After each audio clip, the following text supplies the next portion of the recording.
ölkələrimiz arasında qədim dostluqdan danışdılar. Mirzə Fətəli Axundovun ev muzeyinin bərpa olunmasında Şəmkir rayon icra hakimiyyətinin başçısı Aslan Aslanovun xidməti də xüsusi qeyd olunmalıdır.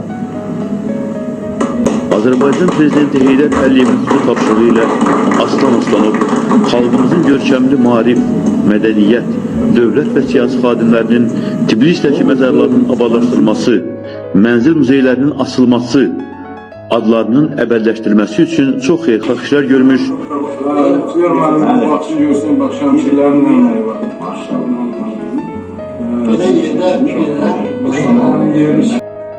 Kürdistan'dakı Azərbaycan məktəblərini dərsliklərlə, tədris ləvazimatı və yanacaqla təmin etmiş, təmirə ehtiyacı olanları təmir etdirmiş, bağlanmış bəzi məktəblərin yenidən açılmasına nail olmuşdur.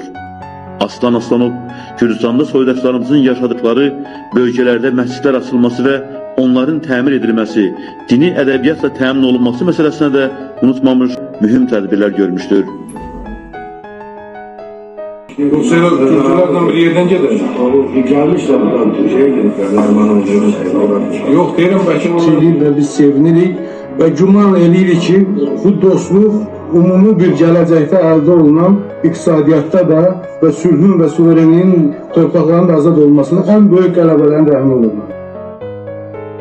Bax bu günləri doğrudan da bu iki dahinin sayesinde bizim bax bu günler burada büyük bir bayramımızdır. Aslan benim, ben size öz minnettarlığımı bildiren bir insan kimi, adi bir insan kimi. Çünkü bu bayramı bize bəxş insanların biri de sizsiniz. Onun başlıcası da sizsiniz. Ve arzu ederdim ki, böyle bir insanlarımızın ve Nərimanovdan sonra yaşayan insanlarımızın, hele sağ olan da insanlarımızın bəzilərinin də Azərbaycanın başka yerlerinde ve başka respublikalarda, indi azad olmuş respublikalarda onların böyle bir ev muzeyini və yaxud böyle bir təntənəli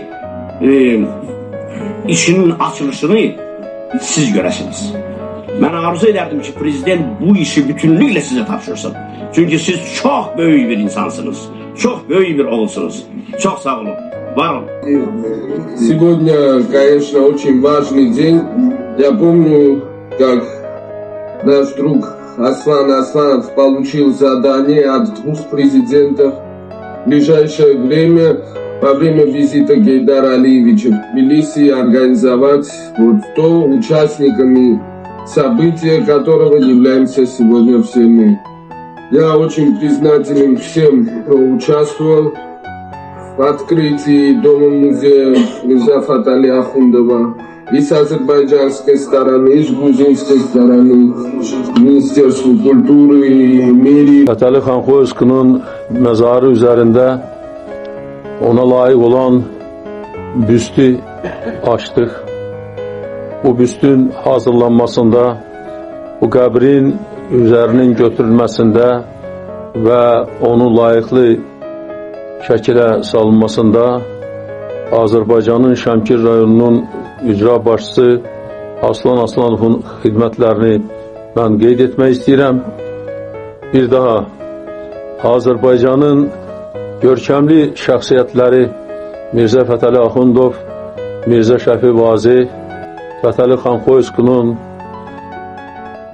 ruhu qarşısında, onların qəbirlərinin önündə mən baş əyirəm, onlara Allahdan rəhmət diləyirəm. Bu şəraiti yaradan iki prezidentdən başqa, həm də bizim Azərbaycan xalqının çox istedadlı oğlu Aslan Aslanov bu işdə çox böyük can qoyub, fədakarlıq göstərib. Belə onun zəhmətini belə dilindən demək mümkün deyil. Hələ mən çox şeyləri bilmirəm. O Axundovun muzeyinin açılmasında, bizim əcdadlarımızın qəbirlərinin bir-birinə yaxınlaşmasında, kompleks halına düşməsində, Nərimanovun evinin bu cür gəlib belə bizim Azərbaycanın milli mədəniyyətinin mərkəzinə çevrilməkdə çox böyük zəhməti olub və mən dəfələrlə Aslan bəyisi öpmüşəm, demişəm Aslan, Allah sənin atıla rəhmət eləsin.